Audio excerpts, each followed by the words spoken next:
Good evening, everyone. Welcome to the Thursday night segment of The Outer Realm. We are broadcasting live via the International Public Radio on United Public Radio Network 105.3 FM from the beautiful city of New Orleans. This evening and every evening's segments are fully sponsored by the amazing folks over at Folgers Coffee. So big thank you, Folgers. We love you. And tonight we do welcome back one of our favorite guests, Mr. Preston Dennett, to the show.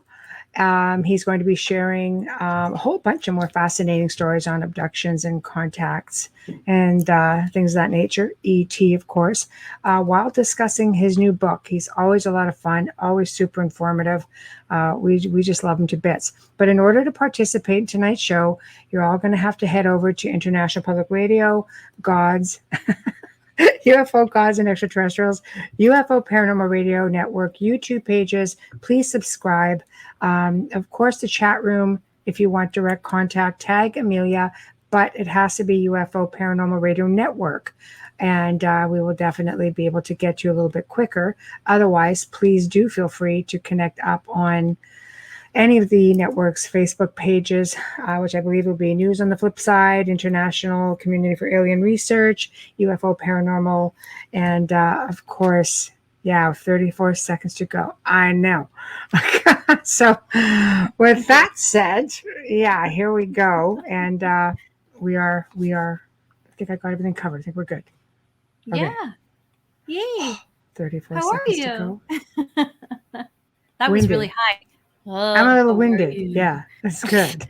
I know. Sorry. Sometimes my voice can get like right up there.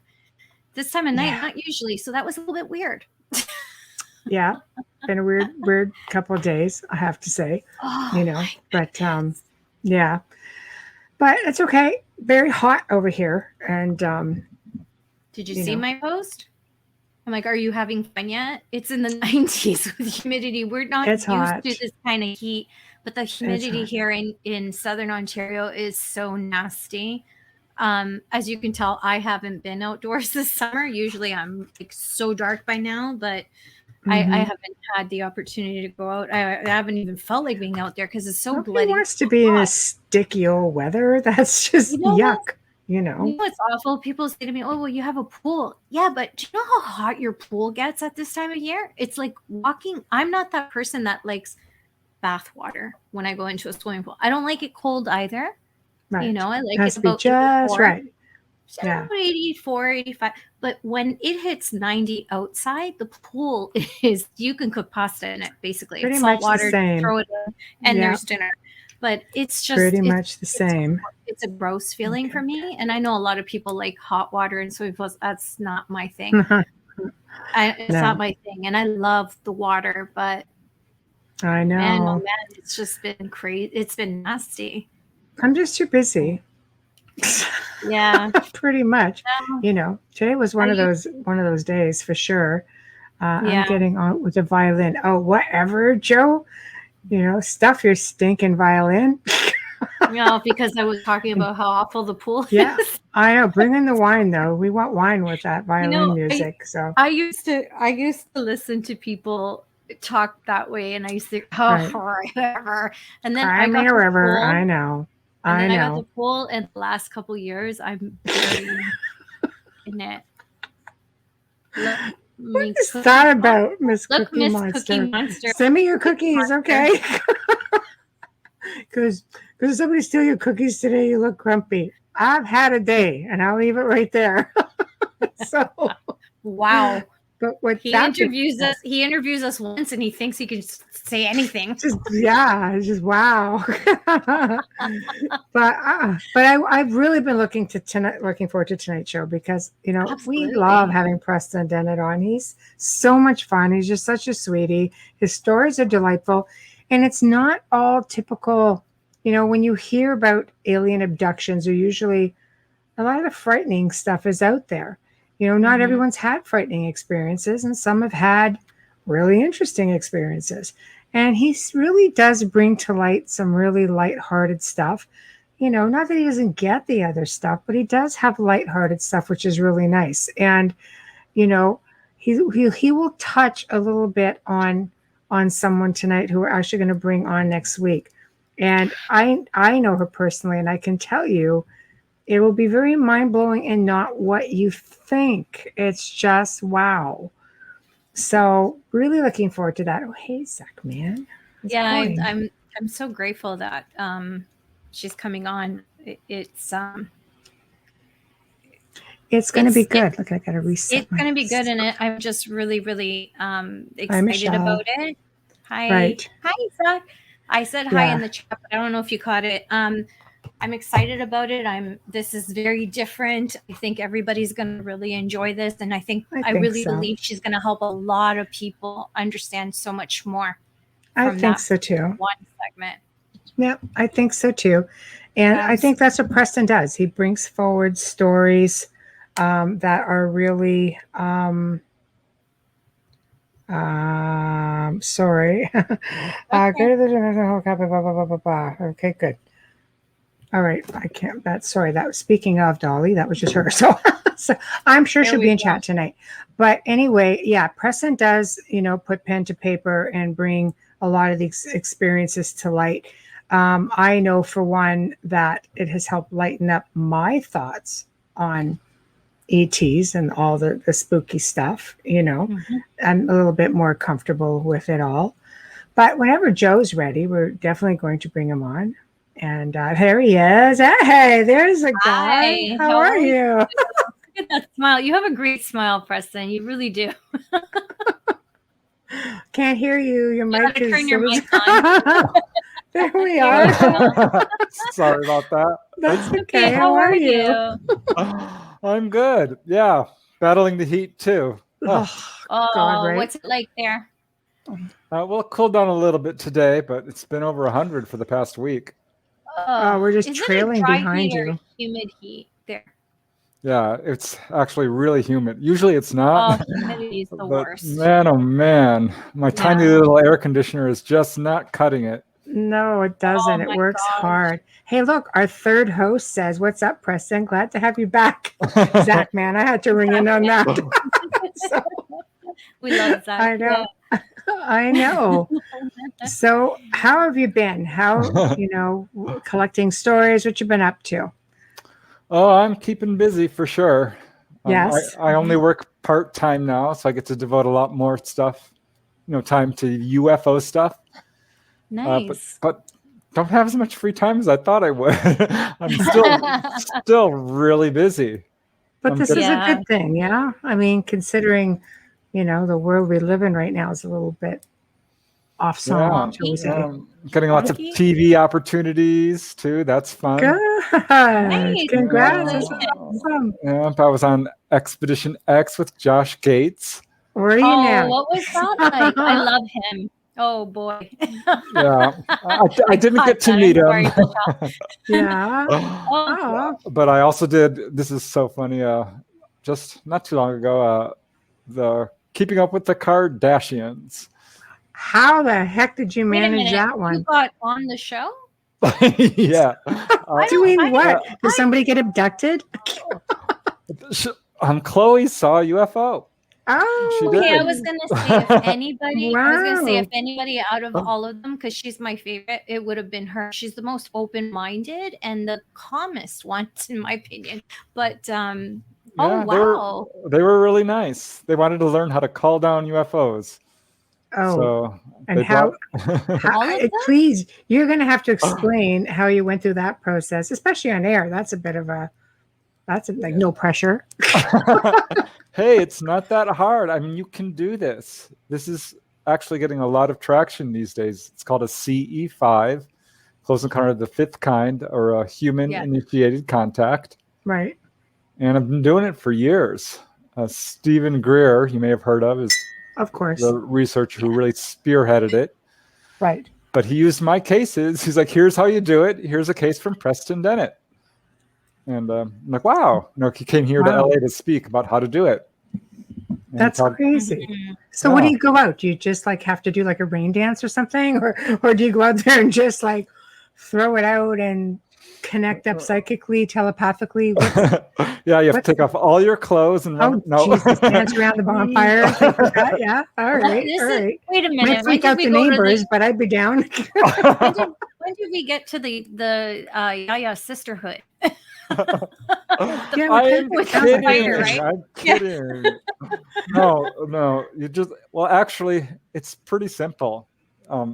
You can use lights and meditation. I think is the real key is meditation. You just go out there and clear your mind and telepathically call out to the ETs and visualize your position. These are sort of the contact protocols, as they call them. Wow. And I'm simplifying it a little bit, but you blink your flashlight up in the air and you meditate, call out the ETs, visualize your position, calling them down. Wow. And the theory is these ETs are very telepathic, which they are. Mm-hmm. And it works. I tell you, I went out with Stephen Greer in our little LA group that we formed. Actually, there was a lot of us on the first night. It must have been about 50 of us. Wow. I had a sighting on the first night. Yeah, first night we had a sighting. And second night too. So I was hooked. Are they skittish about crowds, or do you do better in smaller crowds? Well, we went out for like 5 years and did it with a small group of about 10 of us, a core group. Right. And sometimes nothing would happen. I found out the best sort of ingredients is if you bring along a contactee, someone who's having a lot of contact, and also a UFO virgin, as I call them. Ricky. Yeah, someone who's never had contact but really wants it. No. Never had it. Don't want it. I've had it. I'm down. I'm good. It works. It works. I tell you, I've done it. I brought out the TV show Close Encounters, or no, just Encounters it was called, and another time the Learning Channel, they wanted to do it, and both times the UFOs showed up. It worked. Wow. Yeah, that's okay. And it worked. It worked for Khloe Kardashian. They saw one. It came down. Honest to God. I must have missed that episode.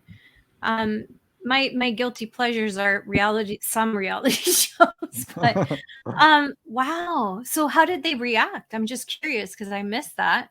Their series is over now. Yeah, it was on the last season. I forget what episode it was, but not too hard to find. I recorded it. Well, they're also streamed. They're also streamed right now as well, right? They're on a streaming service. I won't mention because they don't sponsor us, but they're on a streaming service. Right. So if you have that, so you can Google and it'll tell you which one, and then you can catch Preston. I told them to remain calm, just remain calm and communicate, and maybe they'll land. And as soon as this thing appears, they're like, what is that? What is that? And her boyfriend gets all freaked out and runs inside, and she's right behind him, like, and they run back inside. So it's a careful what you wish for situation. Wow. I'm just so I can't believe this. You hit like mainstream. That is fascinating because you've probably brought so much awareness to a whole other generation. That's fantastic. Regardless of like what network you're on, they have a huge audience and you brought a lot of awareness. Yeah, I thought it was kind of interesting, and I don't think it's a coincidence that the ETs decided to do a little reality TV. Right? I don't believe in coincidence. I really do believe that everything happens for a reason. And I think we've even touched on this because you've been on before. You're one of our frequent flyers that we love to have on. And it was sort of, you get chosen to raise awareness. You get chosen to tell stories. And eventually, you put that out into that collective, and next thing you know, everything just starts unfolding. Right. You do get chosen. I just did a study called UFO Investigators Disease. Which turns out a lot of UFO researchers are having contact. And some were like Ray Fowler and Leo Sprinkle, both very prominent researchers. Right. Said that they were contacted as little tiny children. And the ETs, told them flat out, you will be doing important work. You're going to help people. You need to learn to read and write real well. You're going to be, a huge influence in this field.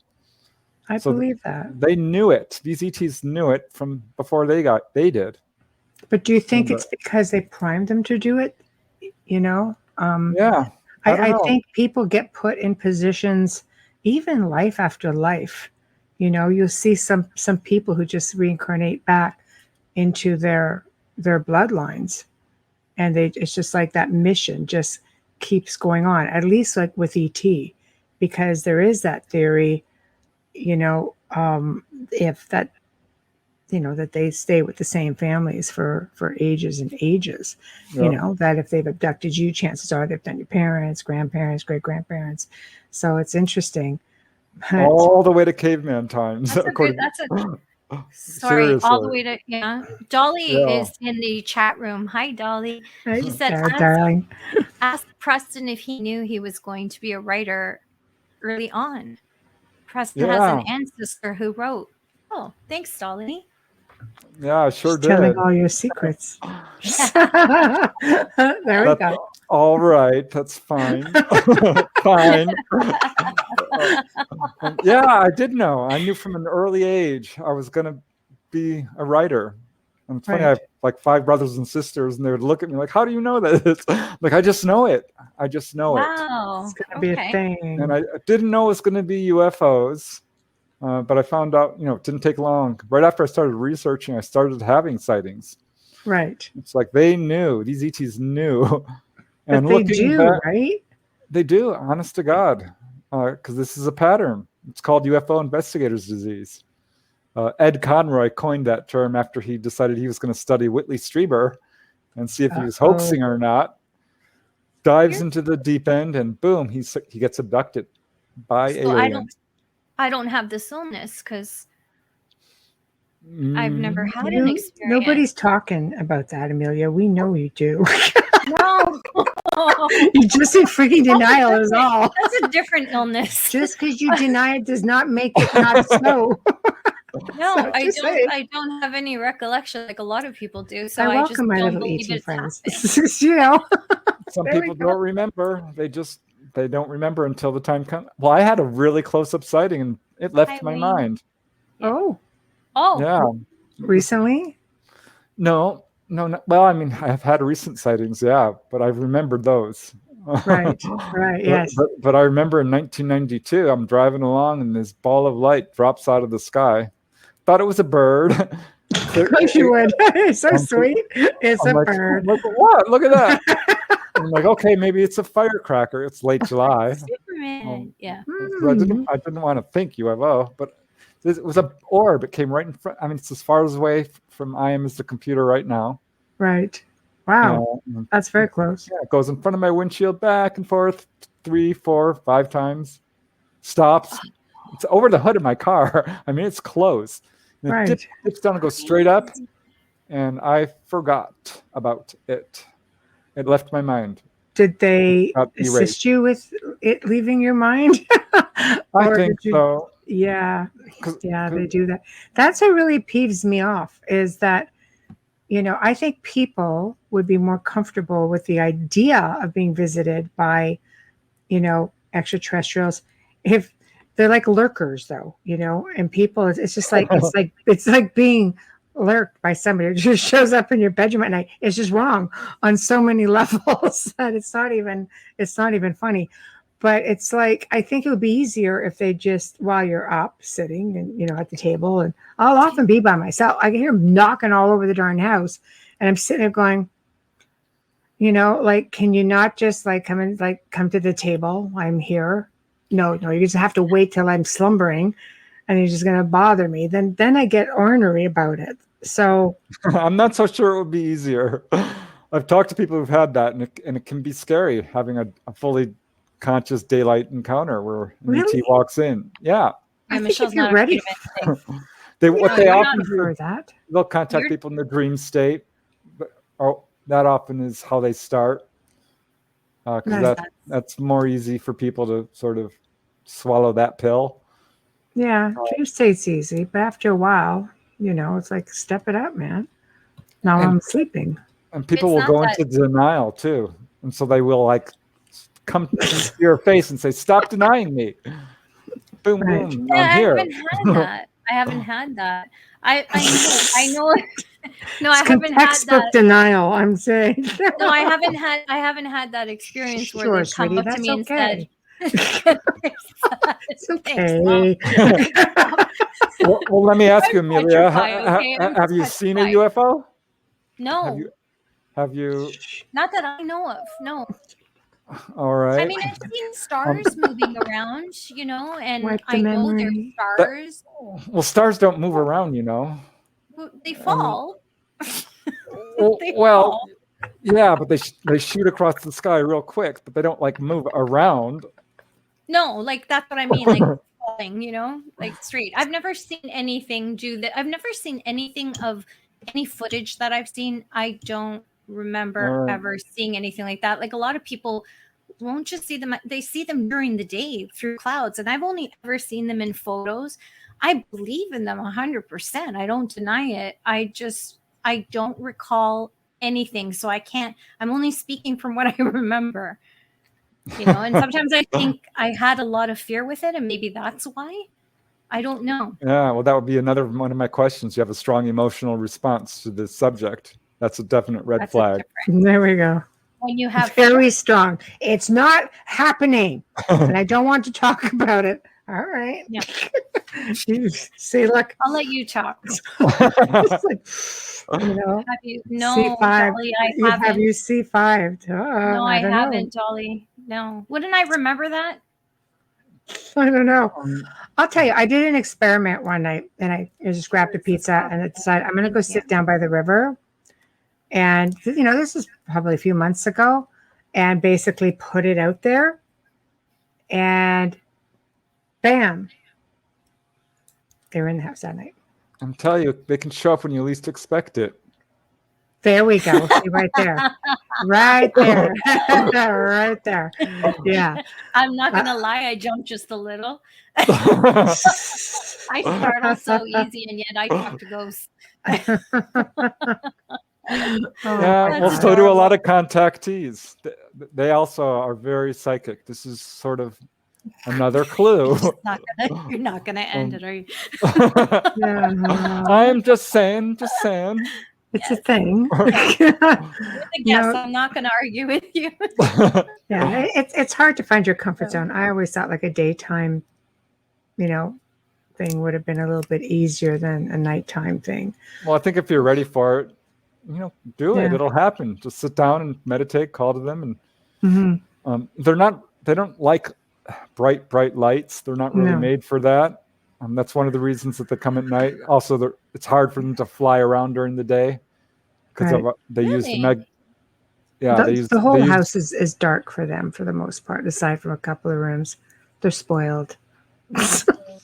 Sightings are far increased during the night, and I think the reason is because, well, this is actually what Dolly told me, and I've heard this from other contactees, that they use the magnetic fields to to pilot their craft, so to speak. Right. And they're much more chaotic during the day. Right. With the sunlight and all I could see that. Solar pulsing going on. So that's one reason. Mm-hmm. But yeah, they're definitely, they are evasive. They're not showing themselves full on daylight. I think they're smart enough not to do that quite yet, but we're real close to, I think, ready for full on contact. It wouldn't surprise me if that happens one of these days. So what is your thought then? I'm going to ask you this. The alleged disclosure. I laugh about it, and I'm sure everybody asks you, but I like to get everybody's opinion because it's, to me, I looked at that and I went, okay, the guy on the corner of this camera will disclose more than this, okay? So what are your thoughts on that? Yeah, well, can you hear me rolling my eyes? I know. In unison, I know. I mean, it's nice that they mentioned it. That might be a thing. I mean, you could maybe. It was a filled with lies. It's 9 pages of lies. Like we're beginning to study sightings. I'm like, beginning? You know what? This is a real phenomenon. You've known for 80 years. Yeah. Not more. Yeah. They've poured probably billions, but at least millions. I mean, we know this. Project Blue Book, Robertson Panel, Condon Committee cost taxpayers millions of dollars. And they were all complete whitewashes. It was a publicity stunt to sort of handle the publicity angle of the UFO phenomenon. If anyone sees a UFO, they're hoaxing, hallucinating, or misperceiving. There's nothing to it. Go away. There's no threat. That has been their policy for decades until this disclosure. The only thing that changed is they left open the possibility that maybe it could be, and you could just see them cringing when they said the word extraterrestrial, but they did say it. That's one step honestly, for the next 50 years. Yeah. It's very difficult because reverse technology, all that stuff. Like, come on, people. We're not all ridiculously, we're not stupid. We get what's going on. We all see it. They're telling a whole nation. The whole world, know what we're all idiots. Yeah, they absolutely 100% know what it is. Right. They have no excuse for saying, "Oh, it's radar clutter. One of these was a balloon. It could be a foreign technology." That is just bull. I mean, it took me a month of research to realize, okay, this is aliens. Right. So, Preston, how do you? And Khloe Kardashian. I'm sorry. Military. Khloe's a very open-minded, spiritual woman, though. She's very different from the others. No, but seriously, if this is a thing, do you know that Russian scientists, in the 80s, I believe it was, didn't even have to go looking for UFOs. They used one specific area in Russia and called them, just like Preston said. They called them and they came, and that's how they studied them. Yeah, it's easy to provoke a sighting. Jim and Cora Lorenzen, they're the real pioneers of UFO research, said, hey, they noticed this pattern. Anytime there was a new installation built that was of any technology at all, UFOs would show up, and predicted a number of sightings this way. And that's how the Russians did it too. They will show up to anything nuclear, any Air Force base. I did a study of prisons. They showed up all over prisons. Why prisons? Because they're technological installations.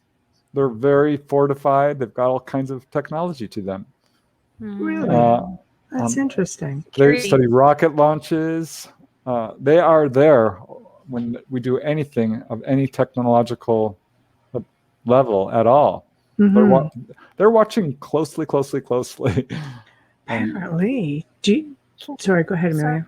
Oh, thank you. No, I was going to ask you because you were mentioning prisons and places like that. Denver International Airport is a huge hotspot for them. Is it because of all the EMF, because of the grounding with the planes and everything? Is that why, or is they hiding a base underneath somewhere? Yeah, I know about Denver. Denver does have all kinds of conspiracy theories surrounding it, which I think are warranted. Because if you look into it, you will see, there's underground stuff going on there, for sure. Pilots are always seeing ETs and crafts and always reporting things like that. Yeah, I did a study of UFOs in airports too, because LAX had a series of encounters where they were really brazen, coming and hovering right by the control towers, and that happened at Nellis Air Force Base. That happened at Heathrow. Look at the Chicago O'Hare Airport sighting. Yeah, they shut down an airport in China. They love airports. It's one of their things. A lot of space, a lot of electricity. Why? Like we can't even get them to freaking land and come in and have a dang talk, but yet they're out in the open in the middle of the day. Yeah, they're doing it because they are conducting a publicity campaign.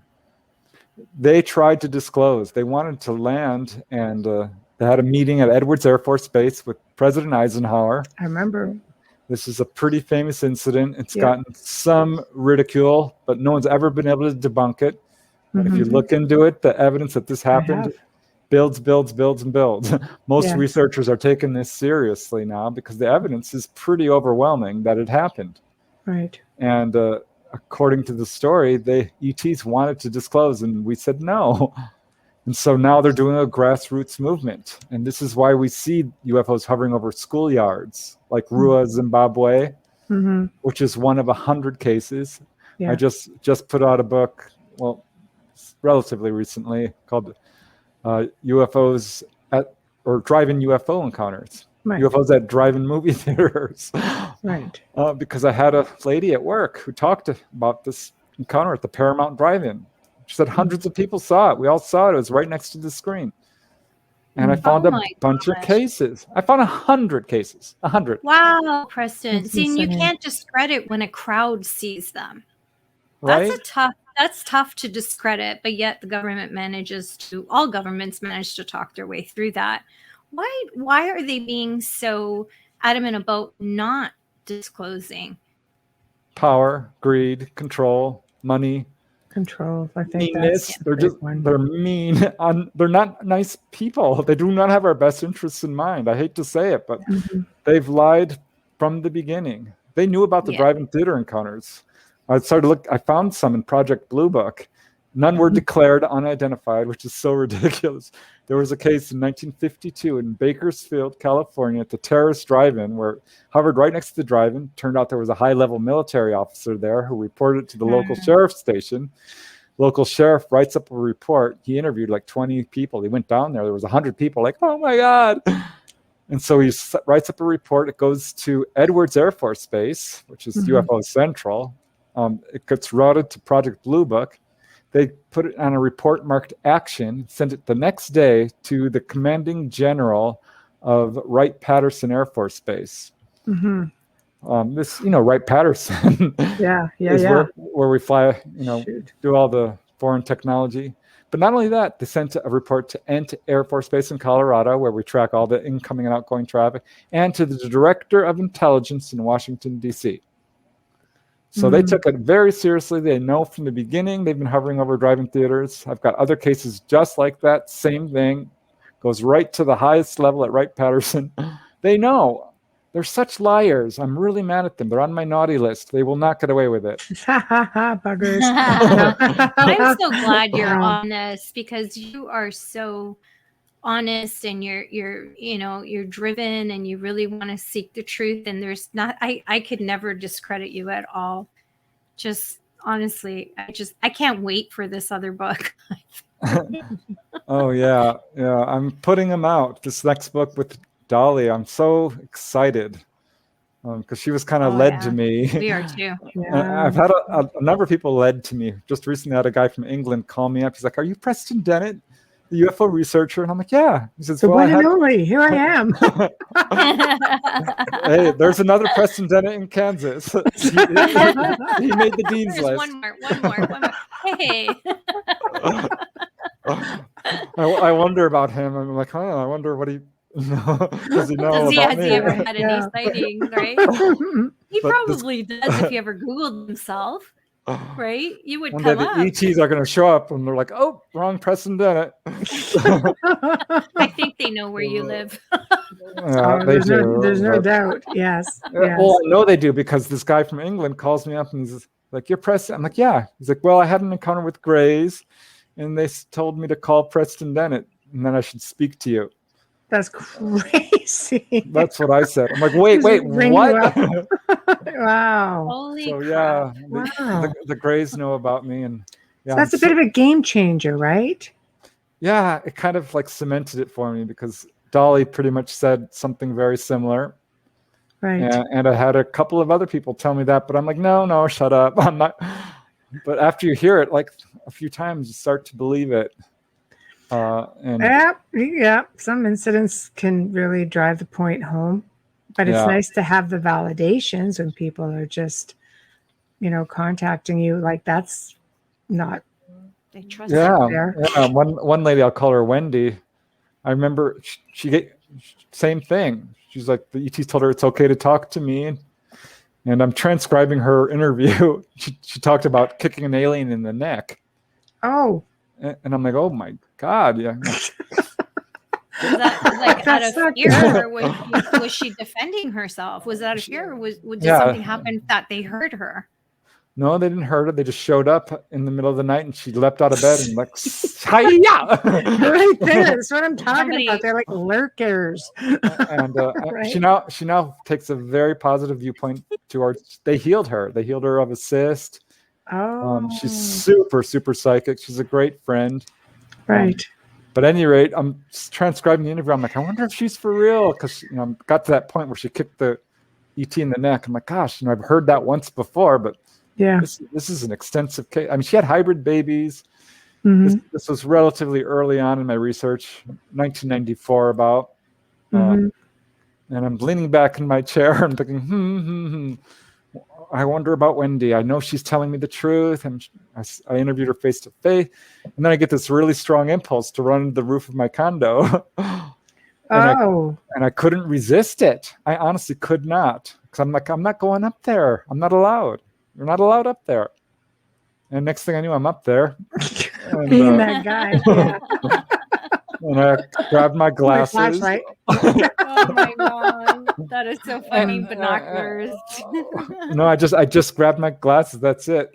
Because I use them for driving. I actually ran downstairs and pulled them out of my car. Right. So I was like seriously thinking about this, I guess. I don't know. I found myself up there, and I'm up there like 10, 20 seconds thinking, what the heck am I doing up here? And they show up. These ETs show up. Wow. And they gave me a message. They're like, hi, it's us. We're Wendy's ETs. You don't believe? Watch this. Seriously, that's the gist of what they said, but it was all kind of like, boom, telepathic. Wow. And then they start darting around back and forth, back and forth, back and forth. And I'm like, whoa, oh my God. It happens so easily for some people. What the hell? Yeah, Michelle's struggling. Like I go stand on the roof of my dim house. She's so envious right now. Yeah. Actually. I'm like, you need to go out there and keep talking, because she actually wants that, Yeah, So, I mean. But they're around. I hear them. Like they're knocking. You should have heard last night. This big boom. Right when I'm doing a radio show, I'm like, they spend a lot of time in your. They spend a lot of time in her walls. Yeah. They spend a lot of time in her walls. And it's like, can you not make any noise at least? It's silly. It's really ridiculous. But it's like they just won't do it. They just won't. Yeah. You don't want to startle the pups either, right?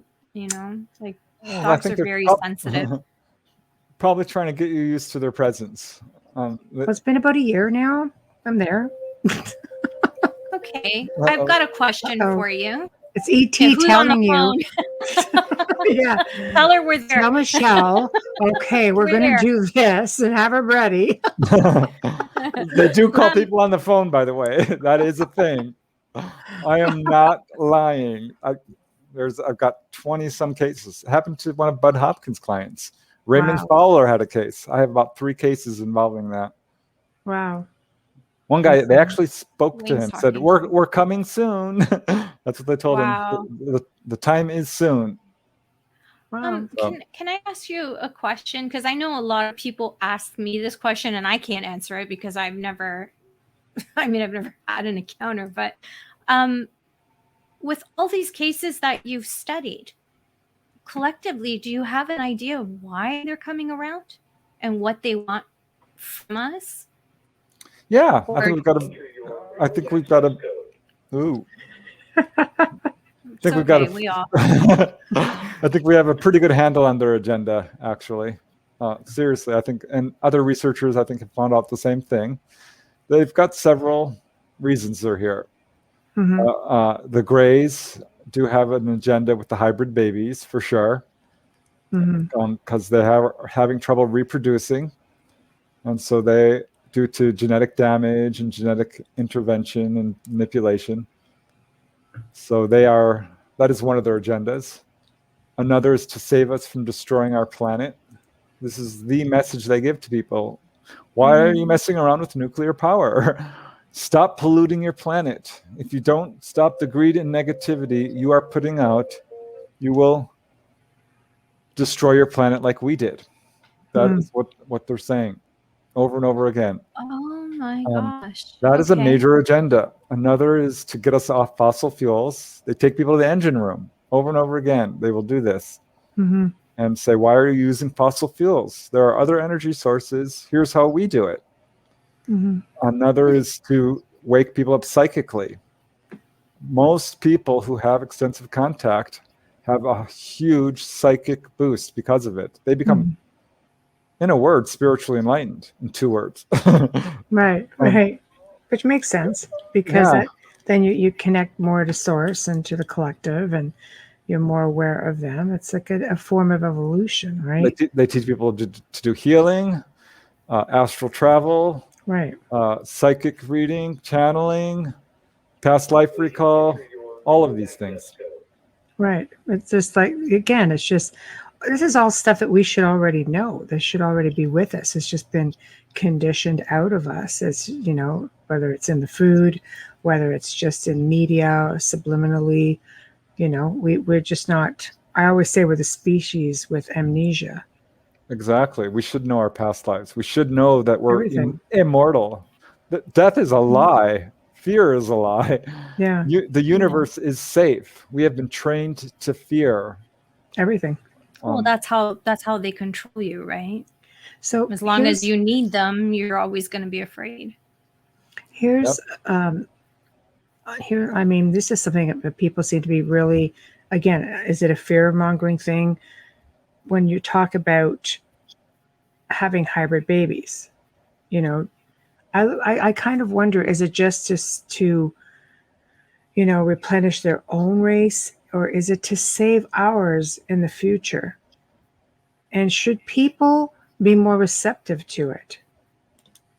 Well, I don't think we're going to go extinct because they've collected genetic material. No, but I mean, like, we could blow ourselves to smithereens. Maybe they're maybe they're preserving our species somehow. Exactly. Yeah, I think there's some truth to that. And there are people who are completely human who are growing up on UFOs. Wow. And I do think they are basically genetically upgrading us. I can't prove this, but if you look at like ancient writings from the Bible to Sanskrit to Egyptian hieroglyphs, petroglyphs, I mean, if you look at it, they've been around for a long time. I don't think the hybrid baby phenomena is necessarily new. But look at our longevity has doubled over the past couple of hundred years. There's a case in Florida I always like to quote where this guy was being taken. And the Greys show up. He's pretty used to it by now. And he's like, hey, if you're going to take me, fix my hernia. And they're like, okay, we know this condition of which you speak and we will repair it. And they did. Wow. And then he's like, why are you taking me? Why? Why do you keep taking me? And they said, we are interested in your genetic potential to live a long time. Wow. And his grandfather was 106. Wow. Still healthy and active. So that, I'm like, what's going on here? They are studying people who live a long time. Why? They must. Sorry. They genetically upgrade people. This is a thing. John Mack talked about it. This happened to John Hunter Gray. He had an encounter. Afterwards, he had 20 physiological improvements. He was in his 30s or 40s. He grew like 3 inches. His feet grew a couple of sizes. His wrinkles disappeared. His scars went away. He stopped smoking. He stopped getting the flu each year. I mean, his nails grew faster. He started getting 5 o'clock shadow again. I mean, it just went on and on. He had 20 physiological improvements. This is a health upgrade. Here's a question for you. You said that they study and they're fascinated by longevity in life. So I'm wondering, Sardinia is got one of the highest populations of centenarians. Do they have a lot of sightings?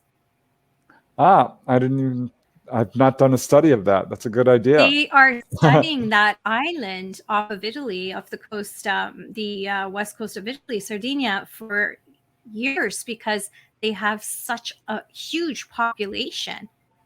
Centenarians are people who are 100 and up. And they have a huge, I know you know that. I'm just saying for the audience because I said it so quickly. But they have a huge population there. like more than 80% of that island. So it would be interesting to see if there's any interaction there and how many sightings they have. Yeah, that would be very interesting, because I've studied like who's having contact and why, and we do know it tracks families. One thing I did find is that, because I kept noticing like people who are contactees they're so nice. They're such nice people. I'm like, wow, this is interesting. And so I'm like, it's evenly divided between men and women. It's not race. I've interviewed people of every race pretty much. Blood type? Blood type? No. Wow. Thank God I'm safe. It's not blood type. It's not race, religion, political affiliation, and none of that. What I found was your job actually can increase your chances of being contacted. Because I started noticing a lot of social workers. I'm like, is this a thing? And I started looking at all the people's jobs. And I went back to my interviews, because you try to ask all the questions, because you never know what kind of pattern is going to exert itself. And I'm like, well, there's an awful lot of doctors too, a lot of teachers, a lot of artists, a lot of environmentalists, animal rights activists, people who are doing good work for humanity, writers, inventors, police officers, entertainers, musicians. Right. It's a loose pattern, but it turns up. I think, like you say, anybody who can make a difference, you know, which provide platforms to the world for people with a story, maybe. It's another reason why I'm convinced these guys are not evil muhaha here to hurt and take over people. Right. When you say these guys, sorry, Preston, when you say these guys, are you referring to one race or all the races of aliens? All of them, generally speaking, because there is a bell curve. I have talked to people who've had, very scary experiences. But some people will describe pretty much identical experiences and react differently.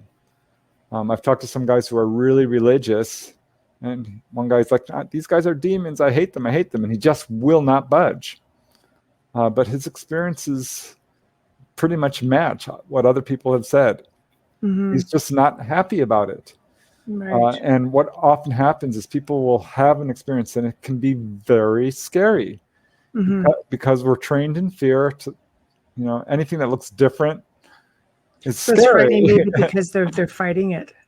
And so what happens is people are taken on board, and they're like, it's scared, and like, okay, the ETs are like, oh my gosh, this person is freaking out. What are we going to do? Knock them out. Knock them out. Exactly. Paralyze them, because they're going to hit you, so they paralyze them and knock you out. Right. And so what happens is you wake up in bed, sweating, and like with images of these ETs coming at you with a needle or something, and that's all you've got. And they're like, shoot, because that's not the impression they're trying to give. And when someone does not have a strong fear response, they have a completely different encounter. And so this is what I keep seeing. I'm like, wow, it can be very scary at first, and people will have PTSD and nightmares. But what happens is, if they get over this fear barrier, and they often do, they are given freedom of movement, and they're given a tour of the craft, and they're shown the engine room, and they're shown the control room, and they're taken out and shown the stars and shown Saturn. I've got like 4 or 5 cases now. People have been shown Saturn. I've had memories of seeing the stars. It's like you just wake up and it's like, did I just see the stars? It's very cool. This happened to Dolly. So what happens is we need to get over our fear, because what happens is people will, trauma comes out first. We have to deal with it, and so people are left with the impression like, well, I'm traumatized. These guys are doing experiments on me. I'm like, well, when they're examining you, it's often for healing purposes. Right. Wow. I've documented 300 cases, and they come from every major researcher: Barbara Lamb, John Mack, David Jacobs, Bud Hopkins, Edith Fiore. I mean, you name it. Tim Beckley. I could go on. All the researchers have these cases. Philip Mantle, Timothy Good. And what I don't have is like ETs coming at people and trying to scare them. Right. Purposefully trying to hurt them. Right. Right. But I'm not going to say every case is fun, because it's not.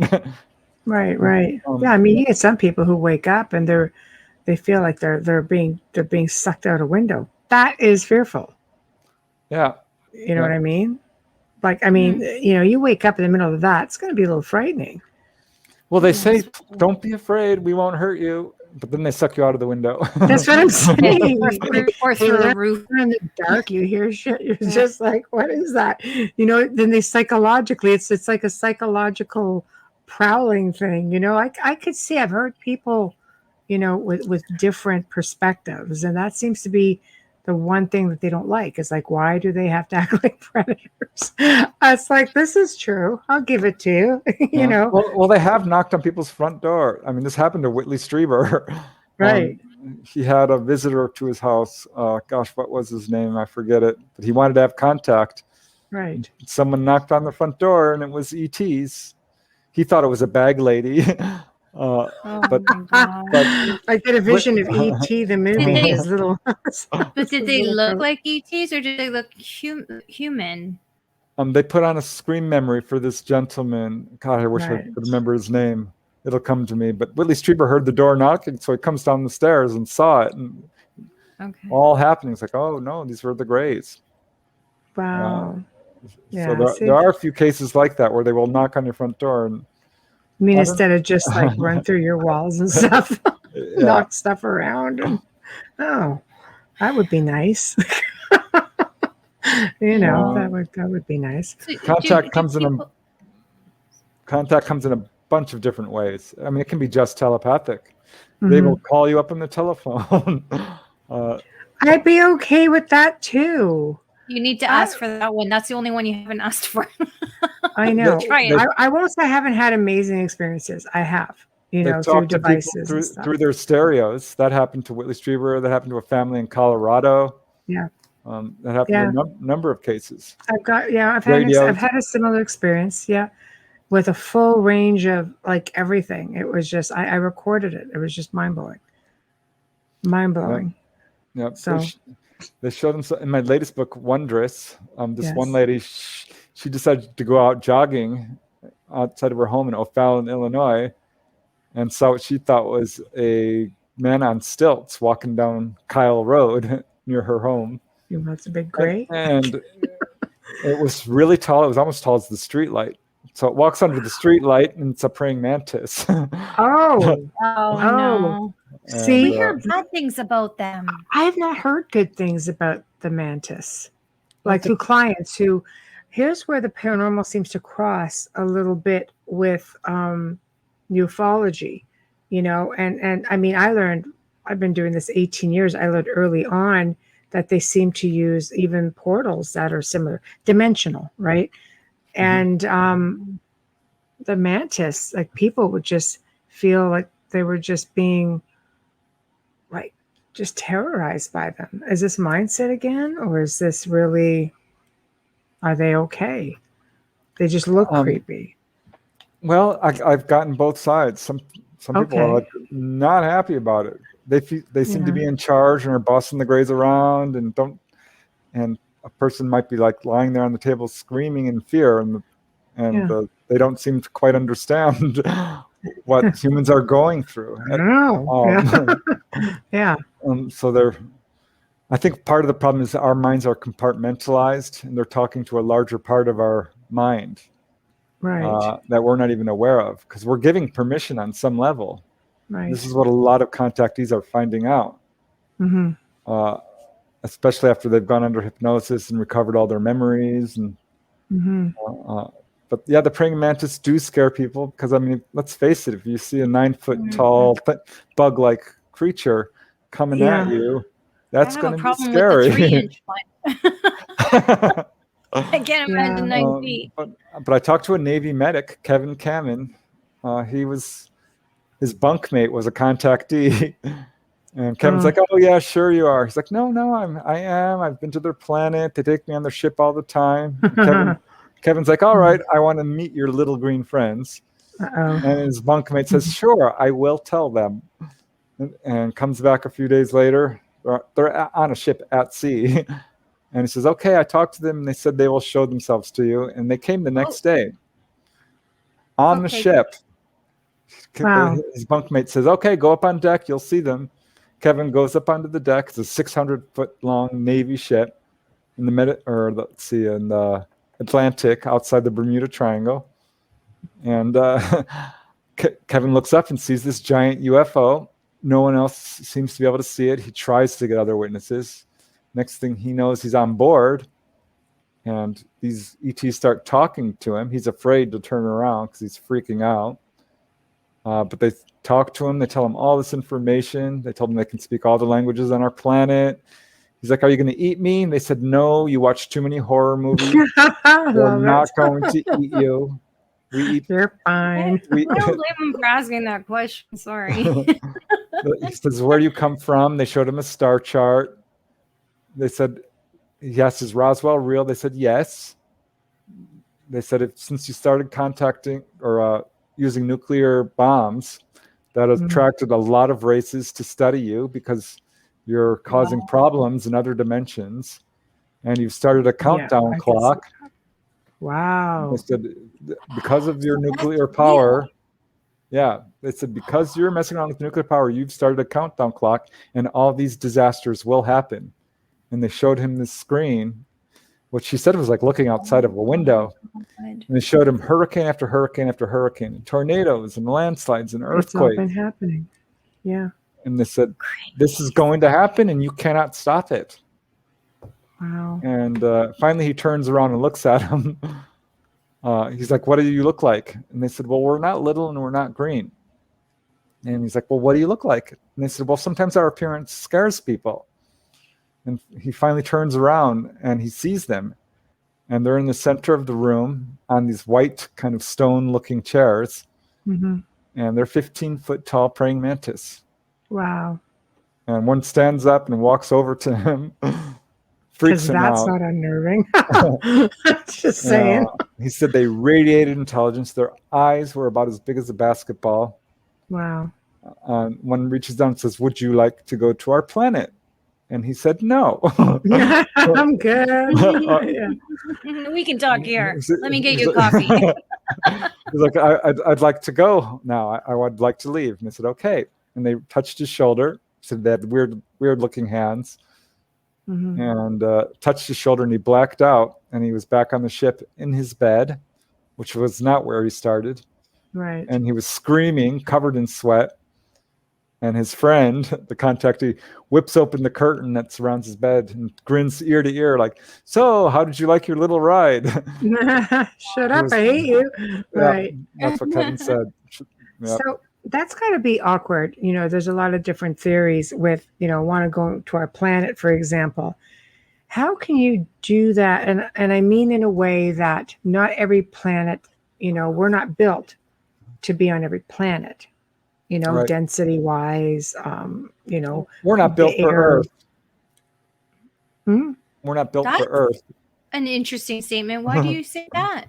Yeah. Because I kept, it started out when I heard about human looking aliens. I'm like, well, that's odd. There's some that look just like us. Right. What does that mean about human origins? Because human origins is, the idea of evolution and us evolving from monkeys seemed quite a stretch to me. I'm certainly not religious. I can't say I believe in creationism either. Yeah. But just looking at the idea of evolution and everything from giraffes to peacocks to, I'm like, really, this happened in 5 million years? It's quite. So now we're looking at human-looking ETs, and then talk of genetic manipulation, and humans are not well adapted to Earth. We can only survive in a very narrow temperature range. And anyone who's taller than 5.5 feet has lower back problems. True. And I just started kind of going down this list, and finally this guy Ellis Silver wrote a book called Humans Are Not From Earth, and he did a whole study of it. And he says, and he builds a pretty compelling argument that we're not really that well adapted. Right. And so what the situation appears to be is that the humanoid form is the norm. This is what people always describe. It's very Star Trek-y. It is, yeah. Which bothered me. That's why I didn't get involved in UFO research. I'm like, shut up. I'm looking. If there's aliens, they're gonna look like the Blob. Right. Screw you, Team Roddenberry. Right. And I thought I was so smart, Yeah. But no, the humanoid form is the norm. This is what the evidence is showing us. Right. Whether they're grays or praying mantis or strange humanoids of any kind, they have arms and legs and a head and eyes and so forth. Mm-hmm. And people are being taken to other planets, and oxygen, Earth-like planets seems to be the norm. Wow. And we do see grays walking around without helmets. Most ETs that people see do not have helmets. Some do. Mm-hmm. That actually does turn up. That's not uncommon. People describe like diving gear type thing. Yes. Mm-hmm. And people people who are taken on board will describe differences in atmosphere. Some have difficulty breathing. We'll describe it as being muggy or thick, or some say the air is really silky and thin. Or, but generally, it's the very much like comfortable. It's Earth normal. Gravity's normal. The temperature's within our range. The air is breathable. But this could be one of the reasons we don't see grays walking around for long periods of time. This is what David Jacobs' research showed, that the hybrids can come to Earth, but they have trouble lasting for too long. And that might be true with the grays as well. Right. That would explain why they're on ships, yeah. Yeah, maybe it's the degree of hybrid, too. I imagine the closer you get to the real thing, the easier it gets. I think we're all probably ETs. Honestly, I'm not so because the theory is we came from Mars. This is somewhat popular within the UFO community. And I asked Dolly about this, and she's like, "Yep, that's true. We were originally on Mars, and we were relocated to Earth." And of all the people I've interviewed, I have to say that she has better recall than anyone else I've ever interviewed. So I'm so excited about this book we're putting together. Wait till you talk to her. I mean, she blows my mind. Next week, Preston. Next week. Next Wednesday. She's on next Wednesday. Because I've talked to a lot of people who've had contact, and memory problems are the norm.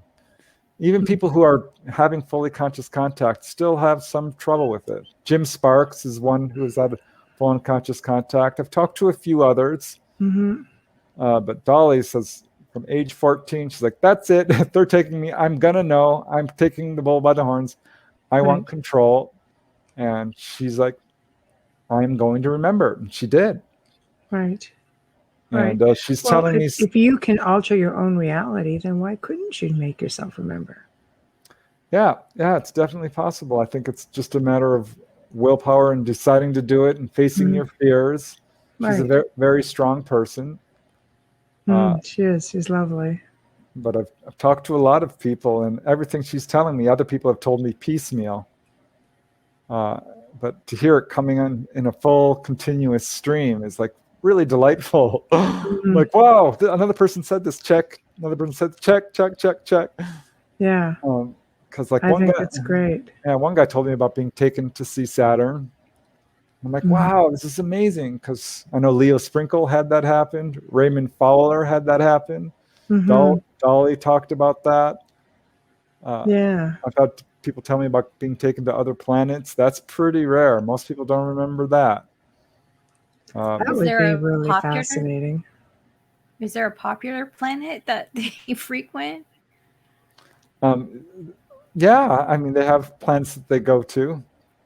This is still real cutting edge. You'll have to talk to Dolly about this. She'll tell you what she can. Oh, yeah. We'll let her go crazy next week for sure. For sure. Absolutely a thing.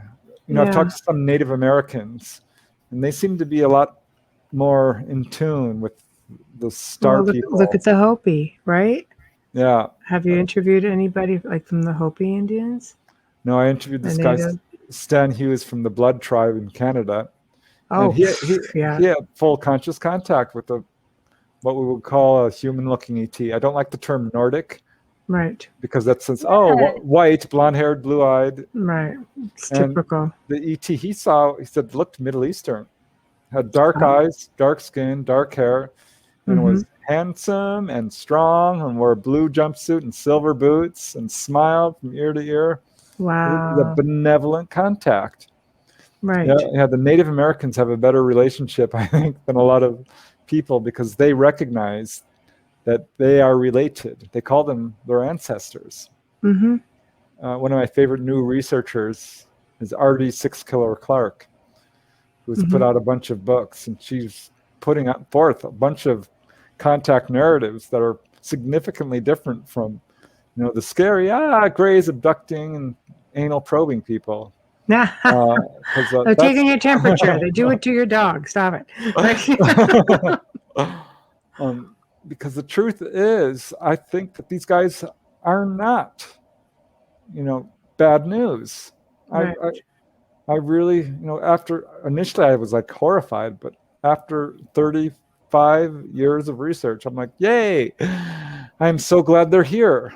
They are trying to save us from destroying ourselves, working really hard. I've got an account in my latest book, Wondrous, which is part of you may have heard of the Malmstrom incident. Yes, actually. This occurred in 1967, where UFOs came down and shut down nuclear missiles at Malmstrom Air Force Base. Shut them down. I talked to a first-hand witness, and man, oh man, Mel Hansen is his name. Right. He was there. He saw them. He was outside, right next to one of the silos. This UFO comes down, hovers over it, and shuts down the missile. And it goes right back online because I've got backup, right? It goes back on generator power. Well, they shut that down. And it goes back online because it has battery power. And they shut that down. And this is just one. All of these, they had some 20 missiles there. And all of them are separate, completely separate systems. They shut all of them down. And this is a clear message. Stop messing around with nuclear power. Yeah. I think from a military perspective, they must have been crapping their pants. Because nuclear do power. You believe us now? Or was it a big weather balloon? Sorry.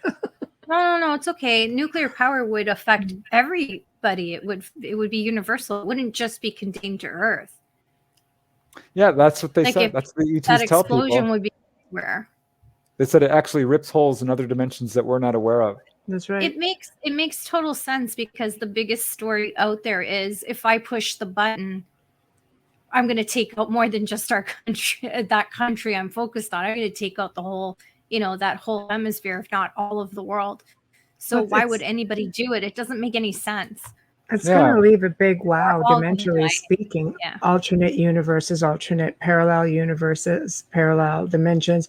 Let's face it, if it works on frequency, it's like listening to a radio station. You can only do one at a time, but it doesn't mean that you don't have all of those dimensions within your space that you can literally bounce back and forth.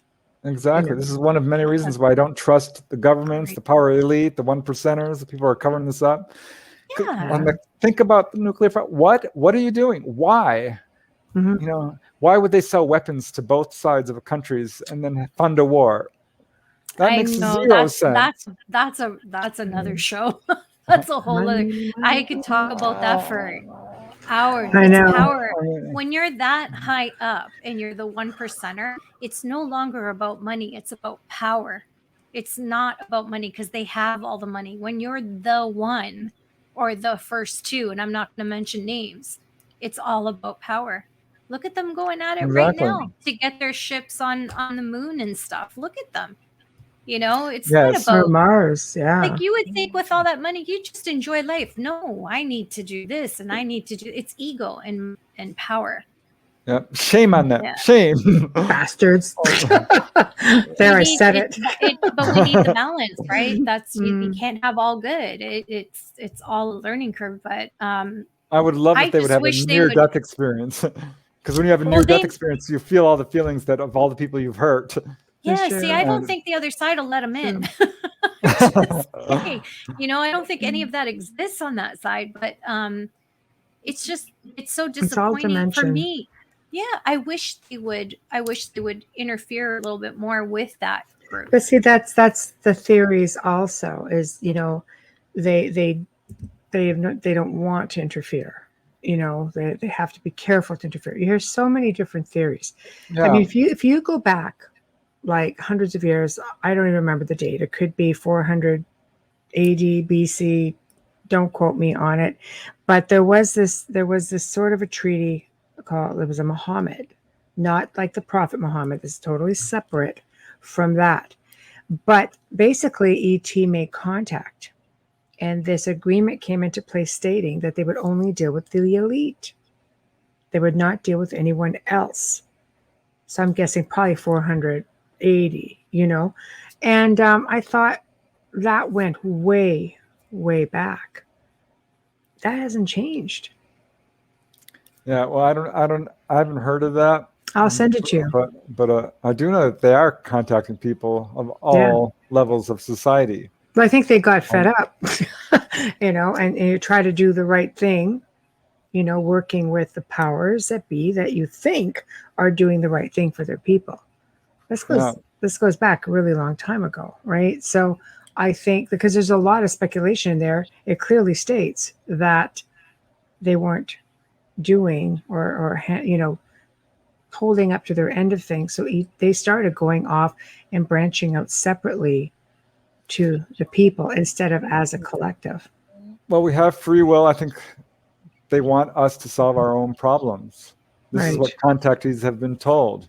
Because you're not going to learn if your parent teaches you everything, does everything for you. If your parent fills up your gas tank, ties your shoes, feeds you with the spoon, you're not going to know how to feed yourself. That's true. Good point. Yes. That's true. I mean, they could hand us the medical technology, but then we wouldn't even know how to, study or learn.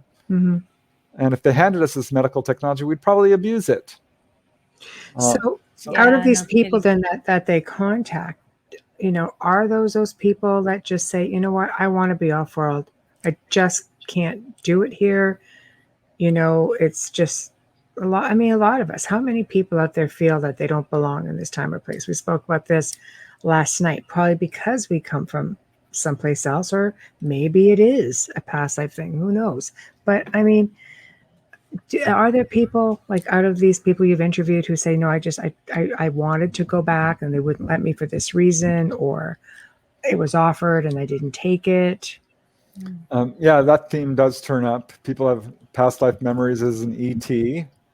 Right. Some volunteered to go to Earth.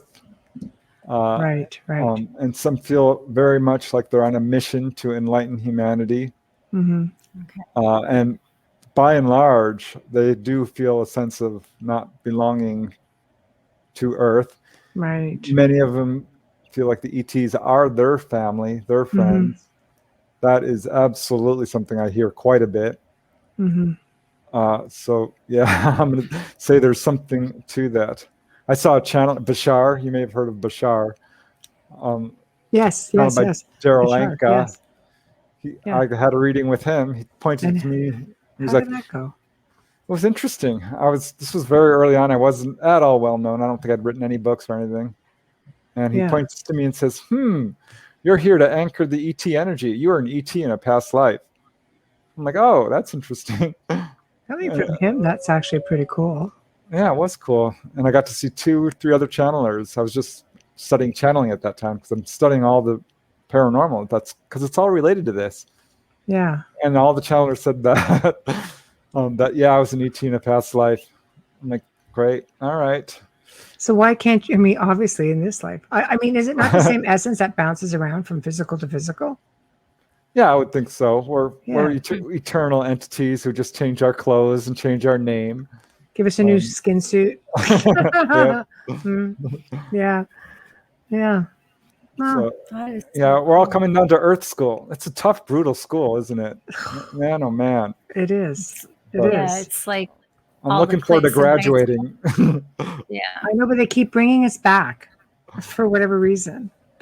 So, I mean, I don't know. So there's a reincarnation thing, an ET thing. It's a hard mix.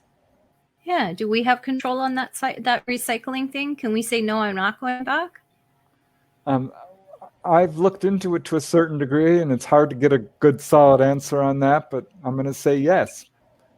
But what happens is you get over to the other side and you have a council with all your loved ones, and they're like, well, you didn't finish your mission. You still have some greed here that you need to work on. Or you said you would help here, or you never explored what it's like to be this. Oh, God. I couldn't do high school again. Seriously, I just couldn't. I just couldn't. Oh my God. I feel like a lot of last time. I feel like a lot of people in this day and age are on their, graduation. They're on their last year. They're seniors, so to speak. Thank you for that, because when I was in high school, I did really well in school, but I hated being there. It was just crazy. I hated being. I felt like it was a waste of my time, and I've done this so many times before. Why am I still here? It's like it was that kind of thing, right? So I'm glad to hear that there's a possibility I can say, nah. Yeah, most people who have been hypnotized to record past lives and life between lives are believe that they came down for altruistic purposes to help raise the consciousness of humanity. And so this is one of the big attractions to ETs right now, is because we're at that point where we're raising up, and there's going to be a culling of the herd, so to speak, or picking all the flowers that bloomed, and all the rest have to go and back to school. The bulbs go back in the dirt. Yep. So to speak. Yep. Wow. We should do a station ID, sponsor ID. I still have 1026. Yeah, we are definitely. Let me just, because I'm dying. These glasses are killing me, but I'm blind. You are listening right now to The Outer Realm with Michelle Desrochers and myself, Amelia Pisano, and our amazing returning guest, Preston Dennett. It's always a pleasure having you. Tonight, we are airing live, and every night we are airing live from New Orleans, 105.3 FM. We are, oh my gosh, I had to write this down because we have so many darn YouTube channels. UFO Paranormal Radio, UFO Gods and Extraterrestrials Paranormal Radio. We are UPRN Talk Radio.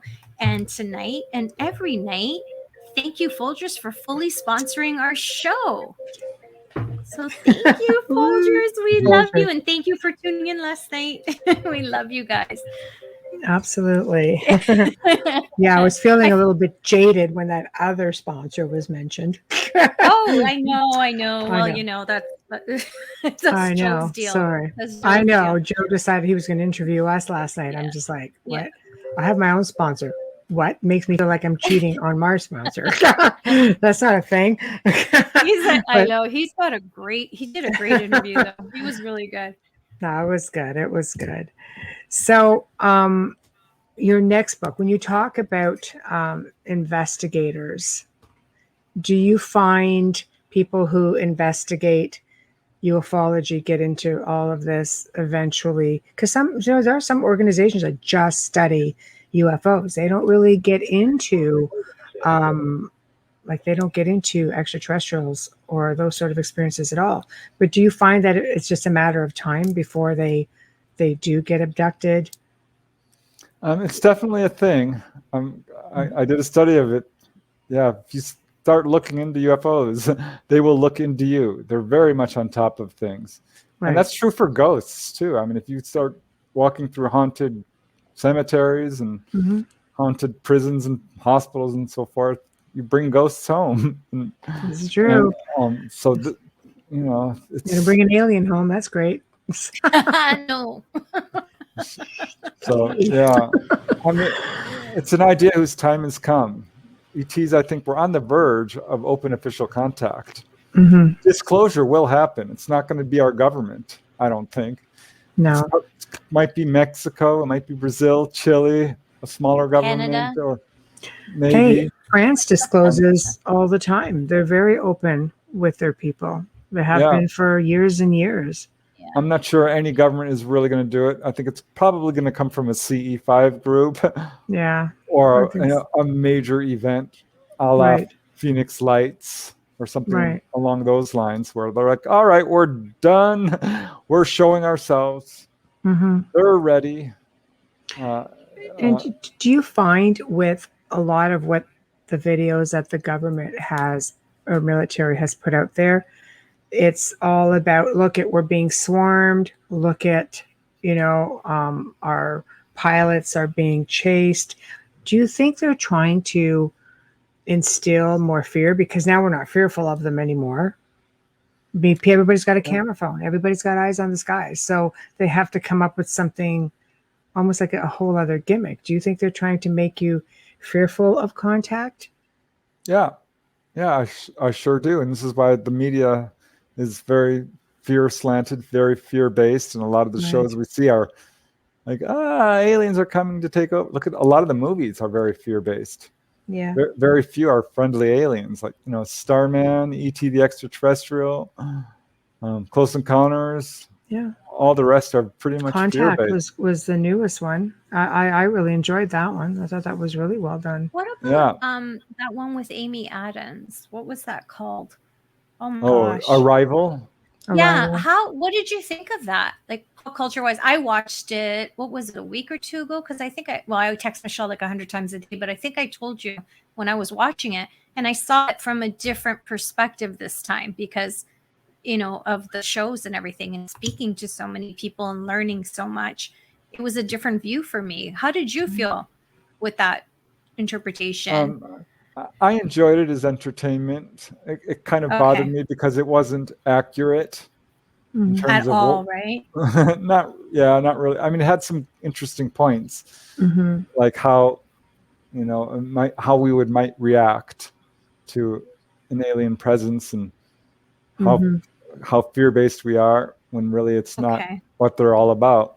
But I'm still waiting for the really good UFO movie. My favorite, I think the one that got it best so far is still Close Encounters of the Third Kind. Yeah. And The Day the Earth Stood Still. Yeah. Those are probably closest to reality. I'm still disappointed that Fourth Kind is not real. Yeah, that was a horror movie.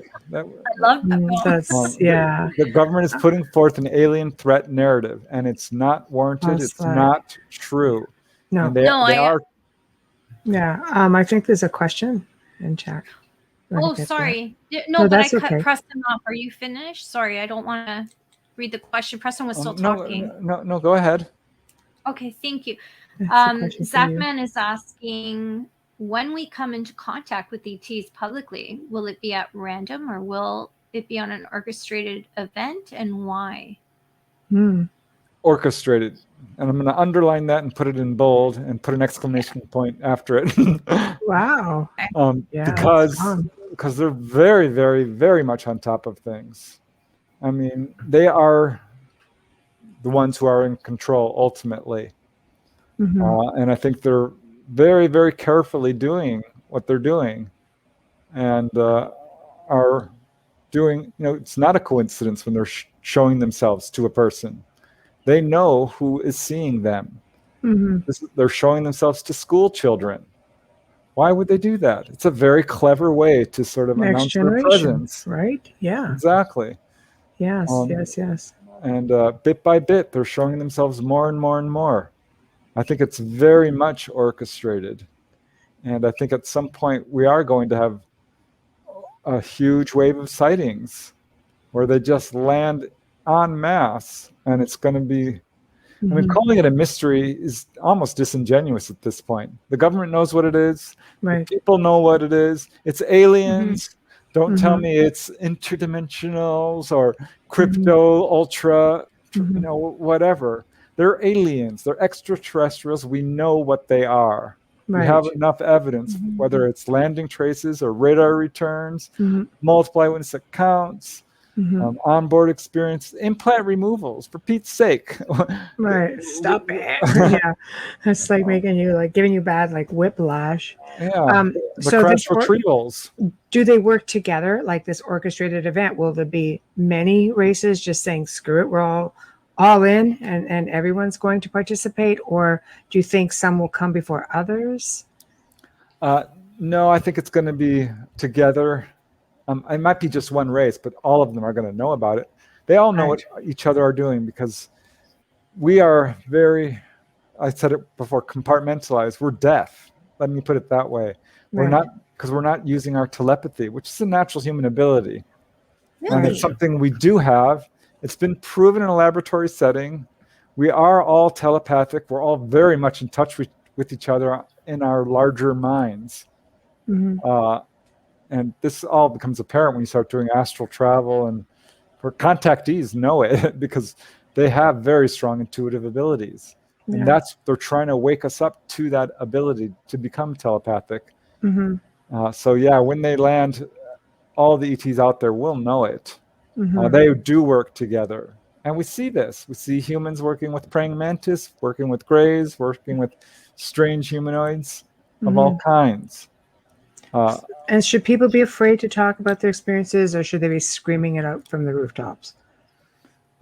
Well, that's to each person to make that decision. But what does what would ET like you to do? Like, are they approaching cautiously, or do they want people to go out and talk about it? Often initially they will say, don't talk about it. Right. I've heard this a number of times. Once I asked this lady to go on TV. She said, sure. And the Greys showed up and said, no, don't do it. You're not ready. We don't want you to do it. Right. Because I think this is part of our own fear reaction, our own warlike ways, our tendency to shoot first and ask questions later. But as contact, this one lady in Maine, Lynette, they always told her, don't talk, don't talk, don't talk. Now as an adult, they're like, talk, talk, talk, talk, talk. And do it. And she's like, that's weird, because they always said, no, don't talk. And they gave her all these messages. One was, stop putting out the greed and negativity you're putting out, or you will destroy yourself like we did. Another was, thoughts are things. You need to tell people that everything they think it is put out there. They said, if people should start disappearing from this planet, it's being done by us for the greater good. They said, they warned her about Hurricane Katrina, which happened. And they said, that's just the beginning. It's going to be much, much worse. And of course it has been. Yeah, that was a really bad one. They said, we've been manipulating human genetics for millennia, and not only human genetics, but animals as well, and specifically dogs and cats. We've boosted their genes we've intervened with their genetics to boost their emotional intelligence so that they relate better to humans. Oh, the little psychics are amazing. Yeah. You know, which seems, I mean, that blew my mind, because people are so close to their dogs and cats. And it's true, but that's the way to do it. Isn't it brilliant? Yeah. Oh my gosh. And my guy's like a little human. It allows us to relate to other species in a way that's very close and understanding and telepathic. So these people who are, you say, being taken, is this part of, or maybe all of, what we can attribute, let's say an event such as the missing 411, was that? Yeah. That? Perfect. I like it. Just throw that out there, Preston. Precisely, because there are a lot of cases. I have some myself where people. It's thin air. Like, boom, they're gone. Yeah. Yes. I mean, we've watched it happen. There's a case in Hobbs, New Mexico, where a family watched their father get sucked up inside a UFO. He was never returned. That happened to Frederick Valentic in Australia. He was on the radio with the control tower. This happened to Felix Moncla Jr. over Lake Superior. He's 22 years old, 19. He's a young man. right. And they vectored him to a UFO, the Air Force did. And his blip merged with the UFO, and boom, the UFO took off, and we've never seen Felix Moncla again. So what they say for the good of man, like, what is it about these specific individuals, say that 3 times, Michelle, what is it about these people in specific that would be a threat to mankind, that they would be randomly chosen that way? I don't think it's a threat. It's like, I believe they were probably taken and asked it, do you want to come back? And they said no. So they're just randomly taken just because then? I don't know if it's random or not. It's hard to say. I can't say that there's one case I did interview, which was in my book. Let's see, Onboard UFO Encounters. Yeah. Where there was a group of 7 friends. They were, 19, 20, 21, 22. And they would often go to the high desert. One of them owned a cabin, their parents, and they would just hang out there for weekends. And Paul was one of the guys. I know his full name. That is his real first name. He disappears. And they're like, oh my God, where's Paul? Where's Paul? And finally, they're about to send out a search party because it's getting late. And Paul shows up. He's like super excited. He's like, I saw a UFO. It was landed. There was, mostly human looking. They were bald and had large dark eyes, so maybe hybrids.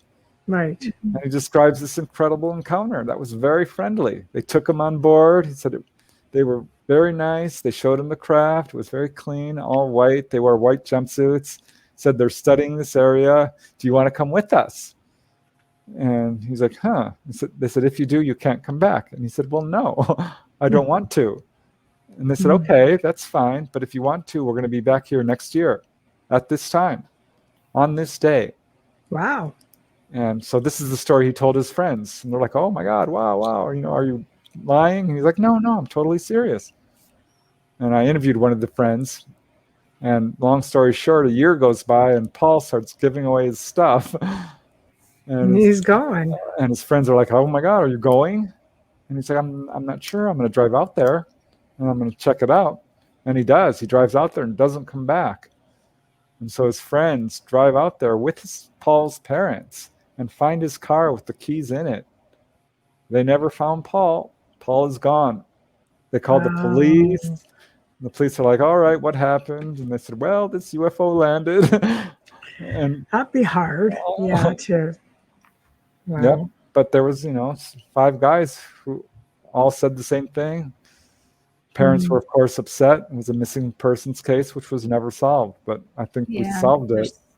There's a lot of them. We have a question. We can just go back a little bit. Yeah. Wayne, thank you. Wayne asks, do the men in black still threaten people who have had encounters?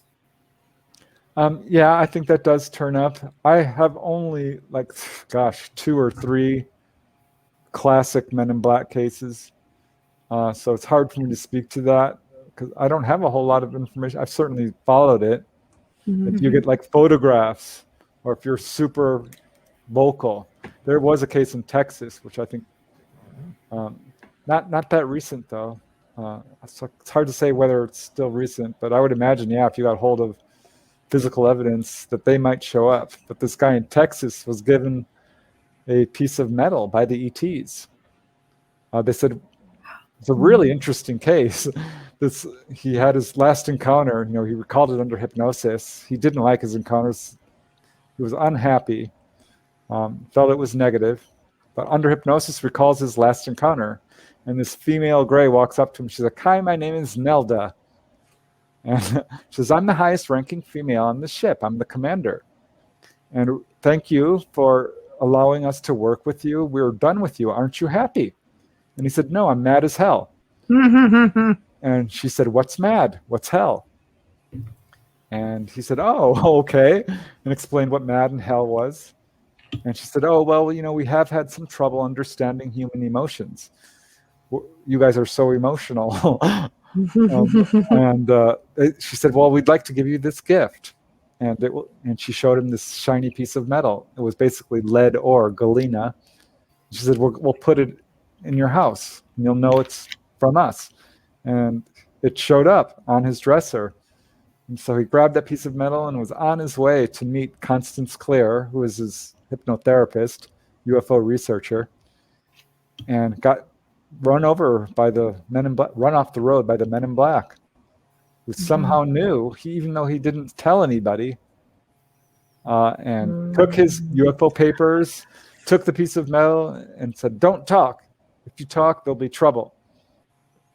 Yeah, there are lots of Men in Black cases. There are aliens, I think. There are government Men in Black who threaten people as well. Yes. I was going to say that. Yeah, the things that they can do, you can only assume that they are, alien. Oh my gosh, it's overwhelming when I think about it. Men in Black scare the crap out of me more than anything I've ever seen. Yeah, it's weird. They're driving around these black Cadillacs. They're walking around they look weird, they talk weird, they dress weird. They've got weird skin texture. Some of them are not from here, right? Like they just. Yeah, I don't think they're human like we would think of it. I don't either. No. They're just too far advanced, and they can pick up sound, and they show up out of like all the stories that you hear.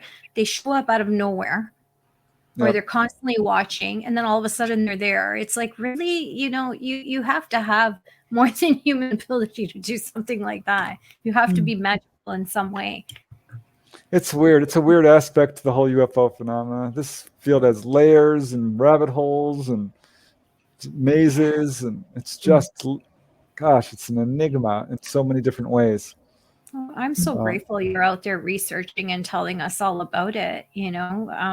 I'm really grateful. I love having you on because I feel like I'm just learning all the time. I'm so fascinated by everything that comes out of you. I like it because it's also lighthearted. It's not the typical frightening things that you hear. Yeah, that's huge. You're right. We have a really huge listener base, and I like that they get your perspective. Yeah, well, I do hear from people who are like, oh my God, I'm having a hard time with this. There's a guy in England. I'll call him Gary. He was one of my favorite chapters in my book, On Board UFO Encounters, because he's had so many experiences. Wow. And he was just not happy. He's still not happy because the Greys show up. They're no longer able to paralyze him at some point. He got over that. They showed up in his room, and he jumped up and socked it in the face. Boy, that Grey was wonder why they paralyze him. Jesus. Another he's hostile. he walked down into his living room. He had to go downstairs to go to the bathroom, and there was a Grey, and it knocked him out. Well, it happened again. He walked down the stairs, saw a Grey, and this time he ran up to it and choked it on the neck. He grabbed it by the neck and was choking it. And he's like, and he says his arm started windmilling. It's going back and forth and saying, "Get off me! Get off me! Get off me! Get off me!" telepathically. And he says he could feel its leathery skin. It was cool and leathery, and something comes up behind him and knocks him out. So he's had a lot of kind of scary experiences. But one time he was taken on board, and the Grey's like, "So, what do you want to do with your life?" Don't beat us up, please. And was just talking to him very nicely. And another time he wakes up on board, and there's two little Greys piloting the ship, and they're taking him home. And he's sitting there, or standing there rather, behind them, and just watching the view for like 10 minutes because he didn't want to say anything. And finally, he says, he's English, he says, "All right, lads," really loudly. And both the Greys panic. One jumps up and starts running in circles, waving its hands. No, this guy again. And he says to them, "Don't be afraid, I won't hurt you." Don't be afraid, I won't hurt you. Had to tell them 3 times before they stopped. Yeah, because I would imagine the first time that anyone has an encounter with them, that the fear is tremendous for one thing, and it's that fight or flight response, and you're not sure if you're actually seeing what you're seeing. So yeah, I can understand why people react the way they do. You only get socked in the head so many times before you get a little worried. Can you imagine how many times they get hit? It does happen, and they're somewhat frail. So this is why I think they do paralyze people. But Gary was laughing as he told me this because it was like the tables turned. They always tell him, "Don't be afraid, we won't hurt you." Well, this time he's telling them, "Don't be afraid, I won't hurt you." And they had a fear response. Wow. Because they couldn't paralyze him. They can't knock him out. But that's what I mean. Like, I think if you were more straightforward, I mean, it doesn't work for everybody. Let's face it. It doesn't work for everybody, It took me a while to relax at the whole thing, and it's like, okay, but I still don't appreciate the lurking around either. With that being said, I get that. I've been lying in bed sometimes thinking about like, how would I react, and suddenly it gets real. Like, what if I really saw a Grey? How would I? I did have an experience once where I woke up because I thought a cat was walking across my bed, but I don't have a cat. So that's a little bit alarming. Right? So I woke up and I'm lying on my side, and I'm like looking, I'm like, is that something standing next to my bed? Is that someone? But it was too thin to be a person. And I thought, there's some. And my heart went, there it is. My heart went bump, bump, bump, bump, bump, bump, bump, bump. My heart started beating really fast. Yeah. And whatever it was, I thought, it's kind of vague. I almost usually don't talk about it, but it ran around the corner and was gone, and I turned over and went back to bed. It is an unsettling feeling because I wasn't even asleep one night, and I opened my eyes. I'm trying to sleep, and I open my eyes and I look wide awake, and right there, so close I could touch it, and I just rolled over and went, nope. I'm good, thanks. After that, I was out cold, so I don't know if I went, if I didn't go. It didn't make a difference. You have to knock me out. Yeah, that was it for me. Just roll over and nope, face in my pillow, go to sleep, and hope that it just goes smooth. So we'll send him my way. Feel free. Were you listening? See, Preston's got an invitation. So yeah, I'm much more relaxed about it now. But it's just like, my gosh, it's just, sometimes it's just noisy. You're just trying to do some work. I do a lot of research myself. There's a lot banging around behind you, wanting to see what you're doing, and you're just sitting there like, all right. But they do lead me to what it is they want me to see, what they want me to research and touch on. It's sort of funny how that happens.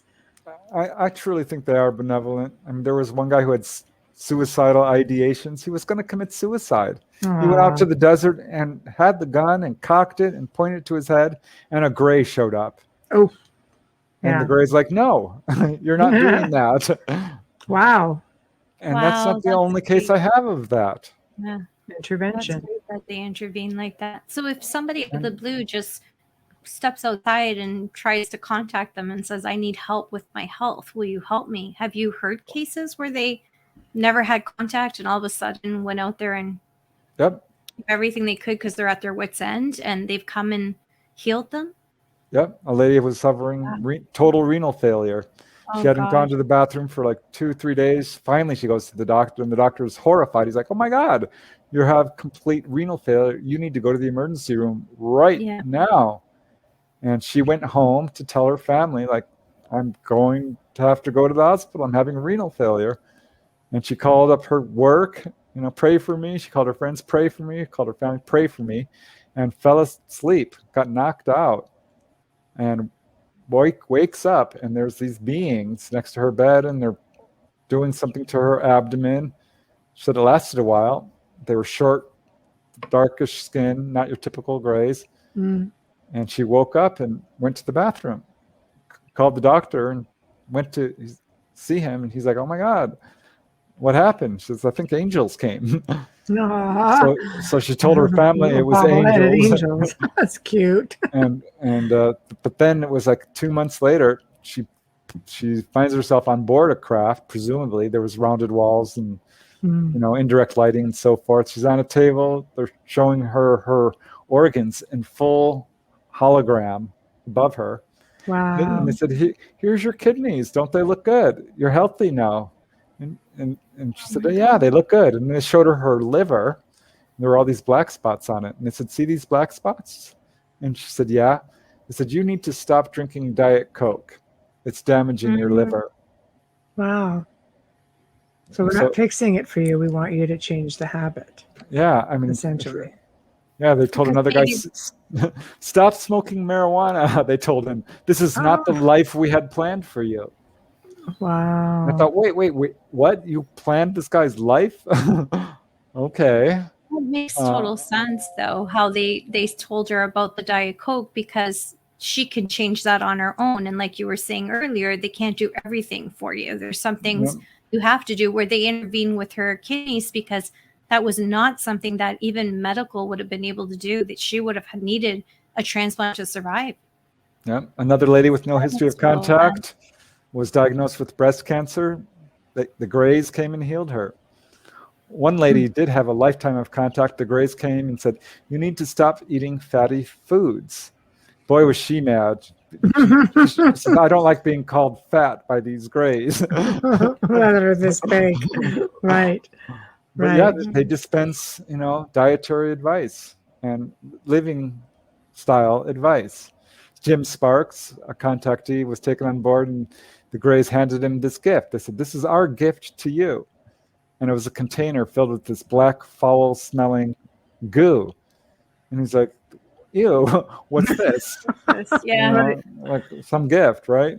And they said, "Well, we pulled this out of your lungs. You need to stop smoking." Oh my gosh. Wow. That includes cigars. I'm just saying for a friend who's in the audience. I don't know. I think anything can be done in moderation. He was a heavy smoker. Yeah. Right. And another case just like that. Same thing. The only difference was the shape of the container. They said, "This is our gift to you." Black goo. Well, it's a good reminder, right? They probably pulled them out right before something serious happened because they still needed them there. Yeah, I've talked to a number of people who've had this happen to them, and they will be like on their way to the doctor for surgery, and that's when the ETs will show up. It's like this weird last minute thing. They're like, "All right, fine. Well, surgeries must be pretty primitive compared to their technology too, right? Yeah, though they do use similar techniques. They do use surgery. Wow. One lady was cured of cancer. She's from Canada, and had very severe cancer. It spread from her pancreas all through her body. She turned orange. They said, "Okay, she's going to die. Call for last rites." And she was sent home because she didn't want to die in the hospital. And heard her voice being called and crawled to the car and drove out of town. And ETs came and pulled her on board. And they said, "We are healing you because we were requested to do so." Turns out she has a friend who's a contactee. And apparently this friend asked them to heal her. And she said it was a very painful operation, and it took a while. And they did surgery, and they did all kinds of lights and instruments. And they said, "Don't take any pills that the doctors give you. Just drink water, and you'll be fine." And the doctors couldn't believe it. She recovered. She rallied. She got better. So what do you think they make of this pandemic that we're in? How do you think they're handling? Because this is a worldwide thing, you know? Yeah, well, they have to be aware of it. Yeah. I didn't talk to one guy, but one guy told me briefly over the internet that he was healed of the, Right. Yeah, the COVID, it's okay. Yeah. They're not as anal about it now as they used to be. So yeah, they're not. So they cured him. Yeah, they cured him. So I imagine, and I do have, in my book on UFO healings, about 10 to 12 cases of people cured of flus and flu-like illnesses. So I think they have to be aware of it. People ask me, did they cause it? I'm like, well, no, there's no evidence of that. No. I imagine there's a number of people who have been cured. I don't know. I would really like to know what they think of it and all the conspiracy theories surrounding it. Because I'm certainly curious. That's a whole other show, and they might pop us off the air if I get going. Won't be able to talk about that. Yeah, Dolly says they are not happy, and I tend to agree with her, especially if you're an abductee or contactee experiencer. I don't think they would want something that is deemed man-made to be interfering with humanity, but let alone their contactees or their abductees, people they're working on, that they're working hard with. Yeah, I agree. There's a lot of misinformation with the UFO phenomena, with a lot of these subjects. Yeah. And this is another reason. Yeah, this is why I don't trust our leaders. I hate to say it, but they've got a long history of not doing the right thing. I agree. I don't think they have our best interests in mind. No, this is just going to be another thing. I think, contact ETs, they're going to instill fear. They're going to raise false flags. Just one more thing to make us fearful. Yeah. So what people need to do, I think, is reach out to the ETs, educate yourself. If you're having contact, look at it as objectively as possible. Right. Are they actually hurting you? Right. Why are you so scared? What is it about your experiences that is actually scaring you? What has actually happened to you? Right. Raise your awareness as much as you can. This is what they're trying to do. Meditate. All the spiritual masters, that's the one thing they agree upon. That's in every religion. Meditate. You will raise your awareness. You will become aware of life after death. You will learn how to do astral travel. You can do telepathy. You can realize that we are all one and that love is the answer. This is what going to give you back your power, what we really are. Betty Andreasen, she's super famous. Yes. As a contactee. Quasga, her gray main contact, said, "Love is the answer for humankind." That's a direct quote from a gray. Wow. So there you go, people who are fearful. Yeah, don't tell me they're demonic. Because I have a long list of reasons why they're not. I studied demonology because of this. I'm like, hold on a second. That's a different, separate phenomena. It is. Involving, a inhuman evil spirits. Very different. And there are evil people. There's probably some ETs out there who might not have your best interests in mind as well. It's a big universe. Hey, good people, bad people, good ET, bad ET, balance, right? I'm pretty sure that they are far more advanced than we are. Oh, for sure. Any ET that has the ability to do space travel and reach other planets is probably spiritually evolved as well. Right. Just because one generally goes in hand with the other. If you're technologically advanced, the chances are that the only reason you survived technological advancement is because you're spiritually advanced as well. Otherwise, you're like us, technologically advanced and on the brink of destruction. Right. Self-destruction. Right. We are getting towards the end of the segment. It goes by so freaking fast. I have to book you again. Just saying. So, yeah, that has to be a thing. So why don't you? This is a part of the show where you tell everybody what you have coming up and promote. Awesome. Yeah, thanks. Thanks for having me on the show. I really appreciate it. It is fun. You're going to be a frequent flyer. When we see you in the calendar, we're like, Preston's on. Hey. I know. Yeah, I feel the same way. It's so much fun talking with you guys. Thank you. But I do have a website. Just use the search engine on my name. It should take you there. Got my books on Amazon. I've got a YouTube channel. So I'm putting out my research there. I'm on Facebook and Twitter. My latest book is called Wondrous. I just put that out. Awesome. And working on another book with Dolly. It's going to be amazing. I know it is. Favorite book ever. Because you are both amazing, so I know it's going to be good. And this is an important subject. You may be skeptical of it. You may not think it affects you, but it does. It has a profound effect. We're going to have open official contact. We're going to have disclosure. It's coming. Yeah. I think that it's just a matter of time. Can't say when, but I'm hoping it's soon. Yeah, right there. I just wanted to, if I could just quickly read. Sackman said, "Awesome show tonight. Thank you for joining us, Preston. Please come back. Have a good night and a fantastic weekend." Wayne Mallow says, "Yes, please book him again. Thank you, Preston. I appreciate you coming in and sharing so many amazing things. You're so well loved, honestly. We adore you." You are.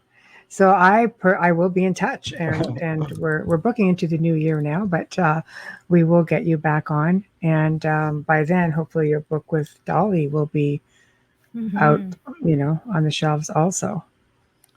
Yep, it should be. Excellent. Well, thank you for joining us, and always a pleasure, and I will be in touch. Awesome. Thanks. Thanks, Preston. Take care of yourself out there in that heat. Thank you. Hydrate. That's right. I've got my water right here. Yeah, I know. That's perfect. Bloody hot. Well, I've got to sign us off now. So we have come to the end of another fantastic segment here on the Outer Realm. Huge thank you to everybody in chat. Wow, thank you. Big thank you, of course, to Preston, who's just awesome as always. Big thank you to Joe Montaldo for manning the fort behind the scenes. Always the biggest thank you to Folgers Coffee for sponsoring us. We love them so much. and we appreciate you so much. Please remember to stop by all of our YouTube channels, International Public Radio, UFO Paranormal, the other one, and please, give us a subscribe. Don't forget us about us. Forget us about us. I'm really tongue-tied tonight, guys. I apologize. But head over to Facebook, find the Outer Realm, and please, again, join the group. Amelia keeps it up pretty well and puts a lot of interesting stuff on there. If you'd like to see a specific guest or topic on the show, or you just have something to say, please email us at theouterrealmcontact@gmail.com. Theouterrealmcontact@gmail.com. Now, next Wednesday night, guys, you've been hearing us mention her name all night. Dolly Saffron. I hope I said that properly. I apologize if not. She's going to be on here for the very first time, discussing for the first time her experiences as a contactee, abductee, experiencer, you name it. Really well versed and full communication with them, and she's going to have a lot to say. Thursday night, we welcome back Dr. Kathleen Ann Ball, who is in Brazil as we speak, discovering even more of the Knights Templar stuff. It's just going to be amazing. But she's going to be in collaboration with another Templar researcher who worked, with the Sinclair family very closely. You'll know them from Rosslyn Chapel. He was on just a little while ago, Mr. Sean Williamson. So you're not going to want to miss anything next week. It's going to be fantastic. Until then, Amelia and I thank you. Please don't forget about Joe and I on the Gray Zone Uncensored this Saturday, 6 to 8 Eastern, 5 to 7 p.m. Central. Have a good, safe weekend. Thank you for tuning in.